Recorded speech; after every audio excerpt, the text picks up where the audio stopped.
They called it a forgotten island. In the 1950s, Singapore was poor, dirty, and full of problems. It had no oil, no gold, no farmland, and almost no water of its own. Imagine a place so small, it could barely fit a city. Now imagine that place had no natural resources and no real power. That was Singapore. Just a tiny dot on the map. People lived in crowded wooden houses, built on muddy ground. The streets were full of garbage. The rivers were dark with pollution. Children ran barefoot in narrow alleys, surrounded by mosquitoes and rats. Jobs were few. Education was weak, and many people were sick and hungry. This wasn't just poverty. This was survival. At that time, Singapore wasn't even a country. It was a British colony, ruled from far away. And when the British left, Singapore didn't know what to do. There were too many different people, Chinese, Malays, Indians, all living together, but not really united. There were fights, protests, even race riots. People didn't trust each other. Worse, Singapore didn't have a single drop of oil or gas. They had to import food, water, and even sand from other places. And yet, millions of people had to eat, drink, and live every day. How do you build a country with no land, no power, and no money? Most people thought Singapore had no chance. Other countries looked at it and said, too small, too weak, too late. It wasn't just forgotten, it was underestimated. But sometimes, the world's strongest stories come from the weakest places. And what happened next would shock everyone. In 1965, something happened that changed everything. Singapore was part of Malaysia, but it didn't last long. After only 2 years, the leaders of Malaysia made a big decision. They told Singapore, "You're out." Just like that, Singapore was kicked out. It wasn't a peaceful goodbye. It was sudden. It was painful. It was public. On television, the Prime Minister of Singapore, Lee Kuan Yew, gave a speech. In front of the whole country, his hands were shaking. His voice broke. And then, he cried. He said, "This is a moment of sorrow. For me, it is a moment of anguish. The dream of joining with Malaysia was over. And now, Singapore was alone. No backup. No army. No money. No support." Many people thought it was the end. How can a tiny island survive without a country? How can you feed your people, protect your borders, or build schools with nothing? Singapore had no friends, no allies, and no choice. It had to survive. Or disappear. But here's the secret. Sometimes, when life pushes you out, it also pushes you forward. That moment, the pain, the rejection, the fear, was also the beginning. The beginning of one of the greatest success stories in modern history. Because Singapore did not give up. It fought back not with violence, but with vision. It started small, step by step, with one goal in mind: to prove the world wrong. The man who changed everything. When Singapore was kicked out, it was broken and scared. But one man stood up and said, "We will not fail." His name was Lee Kuan Yew.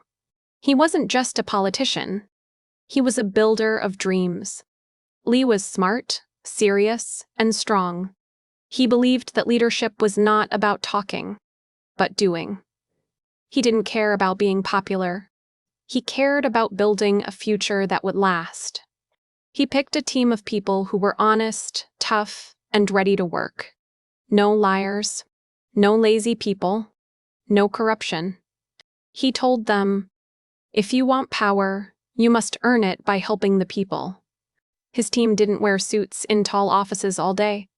They went to dirty streets, poor houses, and broken places.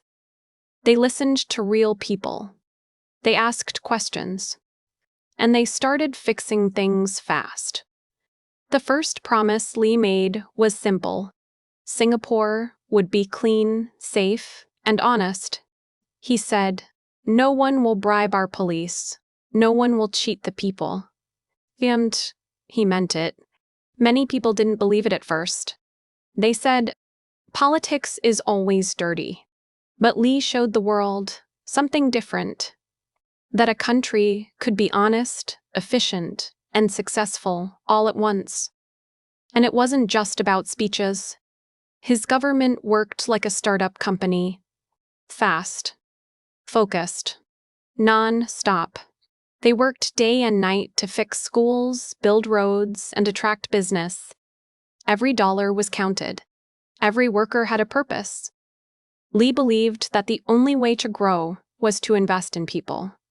Not just buildings or machines, but minds. He said, "Our people are our best resource." And he was right. Under his leadership, Singapore didn't just survive. It started to rise higher and higher. And the whole world began to notice. A city built like a business. Lee Kuan Yew didn't treat Singapore like a normal country. He ran it like a company. A small, poor, risky company, but one with a powerful idea. If Singapore couldn't dig oil or grow food, it had to do something else. It had to sell trust. Trust that money would be safe. Trust that laws would be clear. Trust that people could live and work in peace. So Lee opened the door to the world. He told foreign companies, "Come here. We will take care of your business." Low taxes, strong laws, no corruption. And in return, bring jobs, money, and training for our people. This was a bold move. Big companies from America, Europe, and Japan came to visit. At first, they were not sure. Singapore was hot, tiny, and unknown. But then they saw something different. They saw clean streets, working lights, and polite police. They saw young people speaking English and learning computers. They saw a country that was serious, and they came. Factories were built, jobs were created, shipping ports became busier than ever. Singapore became a key link between Asia and the West. It wasn't just luck, it was design. Singapore built one of the best airports in the world, one of the busiest seaports. Fast trains, clean buses, smart urban planning. The whole city was designed for efficiency, like a machine. And people followed the rules. No littering, no smoking in public. Jaywalkers were fined. Cleaners were respected. Even chewing gum was banned to keep the streets clean. This wasn't about control. It was about building a culture of care. Lee believed that a country should be like a good company, honest, hardworking, and proud of what it offers the world. The cleanest city in the world. Walk down the streets of Singapore today, and you'll notice something right away. No trash, no graffiti, no bad smells. Everything feels clean, calm, and under control. But this didn't happen by accident. In the past, Singapore was dirty and dangerous. People threw garbage in rivers. Food markets had rats and flies, and nobody seemed to care. Lee Kuan Yew made a decision. He said, "Cleanliness is not just about beauty. It's about pride and health." So, the government took action fast and strict.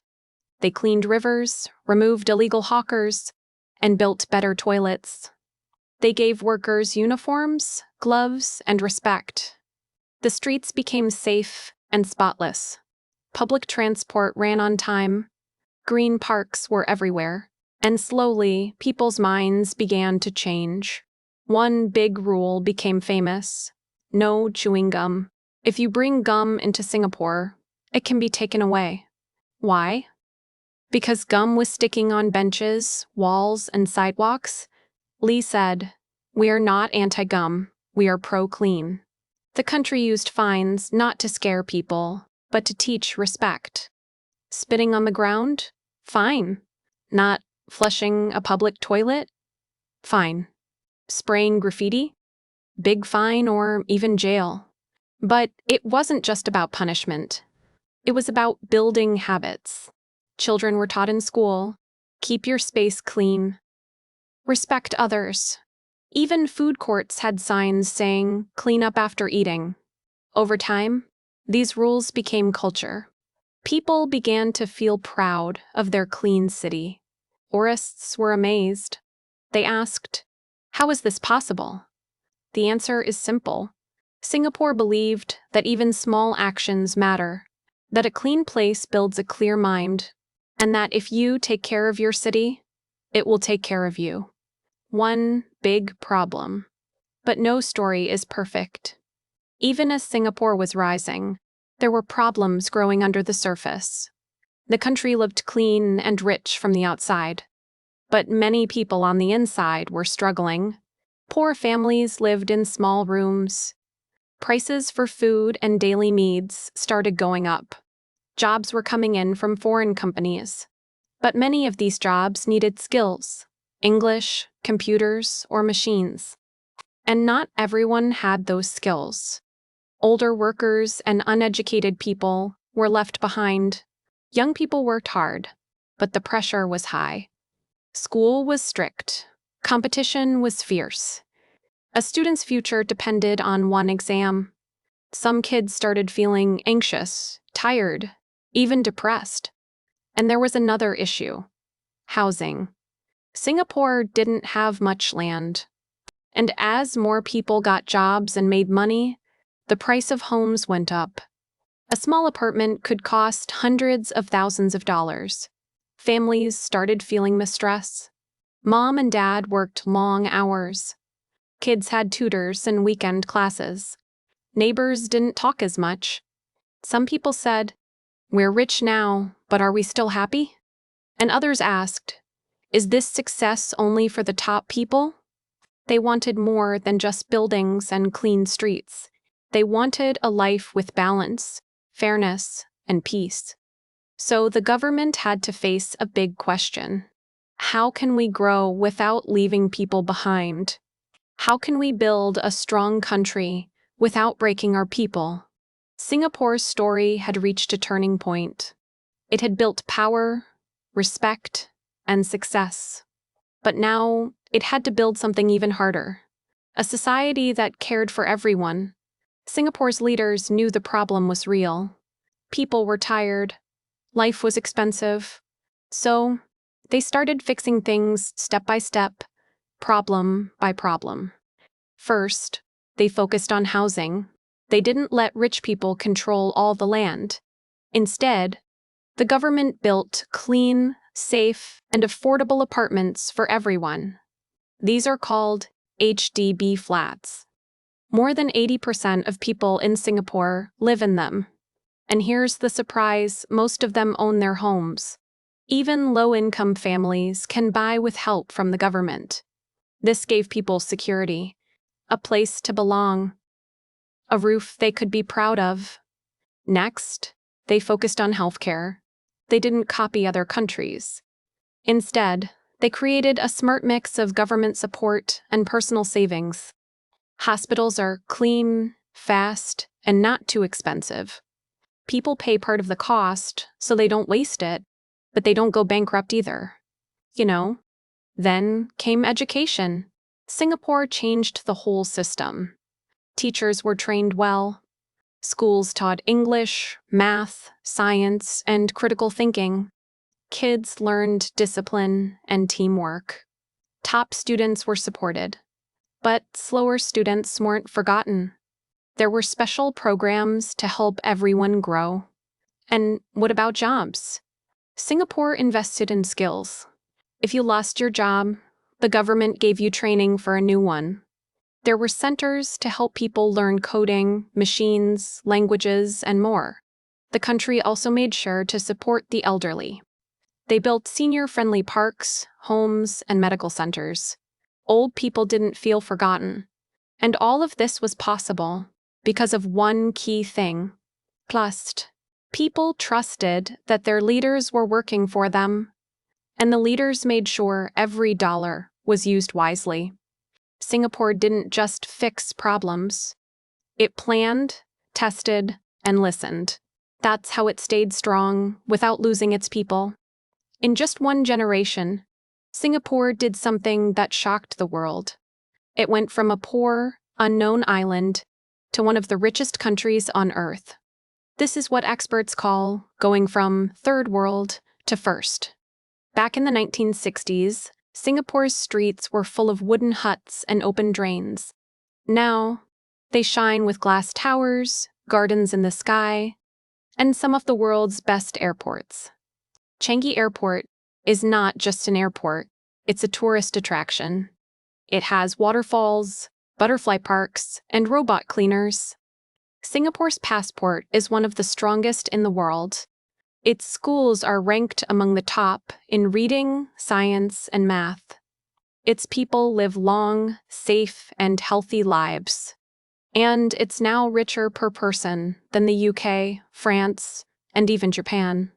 Tourists come and can't believe what they see. They walk into food courts and get Michelin star meals for just a few dollars. They ride clean trains that arrive every 3 minutes. No delays, no dirt. They see parks, museums, high-speed internet, and zero begging on the streets. How did it happen so fast? Because Singapore focused on quality. They believed in doing things right, not just fast. They didn't chase trends. They followed a vision. Lee Kuan Yew once said, "We are not looking for genius. We are looking for people who can deliver." And that's what Singapore did. They delivered clean water to every home. They delivered jobs to millions. They delivered safety to streets, trust in the system, and pride in the people. And they didn't stop. Singapore became a center for finance, trade, aviation, and innovation. It connected East and West, a true global hub. From nothing to everything. From poor fishing village to powerful modern nation. This is not just a story, it's a lesson. A lesson that even the smallest country can reach the highest place. What we can learn. So, what can we learn from Singapore? This isn't just about one country's success. It's about the values, the ideas, and the actions that made it possible. First, discipline beats talent. Singapore didn't have natural resources, but it had discipline. People worked hard, followed rules, and respected the system. That's how they built something strong from almost nothing. Second, vision beats fear. Many leaders are afraid to make big changes. But Singapore had leaders who made bold decisions even when it was risky. They banned corruption, cleaned dirty rivers, and changed education. They didn't ask, "Is it easy?" They asked, "Is it right?" Third, unity is powerful. Singapore is made up of different races and religions. Chinese, Malay, Indian, all living together. Instead of fighting, they learned to work side by side. They respected each other's culture, but stood as one people. Fourth, focus on the future. Singapore planned for 10, 20, even 50 years ahead. They built systems that would help the next generation, not just the current one. They invested in kids, in homes, in skills, not in quick wins. And fifth, take care of your people. Success is not just about money or buildings. It's about making sure everyone feels safe, supported, and seen. Singapore's leaders listened, learned, and adapted. That's why people trusted them. No country is perfect. But Singapore shows us that with the right mindset, anything is possible. You don't need to be big. You don't need to be rich. You just need to start and not stop. Now, Before we end, let's be honest. Singapore is impressive. But is it perfect? And people say no. They say life in Singapore feels too controlled. There are rules for everything: what to eat, where to smoke, how to behave. Even public speech is watched closely. Freedom of expression is limited. Some say, you can't criticize the government too loudly. Others say, the media is too quiet. It's safe, yes. But is it truly free? Then, there's the cost of living. Singapore is now one of the most expensive cities in the world. House prices are high. Coffee, groceries, even rent all rising. Young couples say it's hard to start a family. And what about work? The pressure is real. Kids study long hours. Adults work full-time plus overtime. Many people feel tired and stressed. Some say, we are rich, but we don't have time to enjoy it. So the question is, can a country be rich, clean, and safe, and still give people enough freedom and rest? It's not easy. And Singapore is still trying to find that balance. They want to stay strong, but also soft. They want to stay fast, but also fair. The good news is, they are listening. New leaders are opening up more conversations. They are asking young people what kind of future they want. Because no success is forever. If a country wants to keep growing, it must keep learning. Even Singapore. So, what is the real story of Singapore? It's not just about shiny buildings or busy airports. It's about people who refused to give up. They had no oil, no diamonds, no big land. But they had dreams, discipline, and direction. They built something powerful. Not with natural gifts, but with human effort. From slums to skyscrapers. From dirty streets to digital cities. From division to unity. That's the journey Singapore took. It teaches us that no place is too small to succeed. No challenge is too big to solve. And no future is written in stone. Singapore's story is not magic. It's planning, leadership, and belief over many years. That's why the world watches it with respect. That's why this small country became a giant example. And maybe, just maybe, if they could do it, quote, can we? Thank you for watching the video. If this story gave you new hope, or made you curious, hit that subscribe button.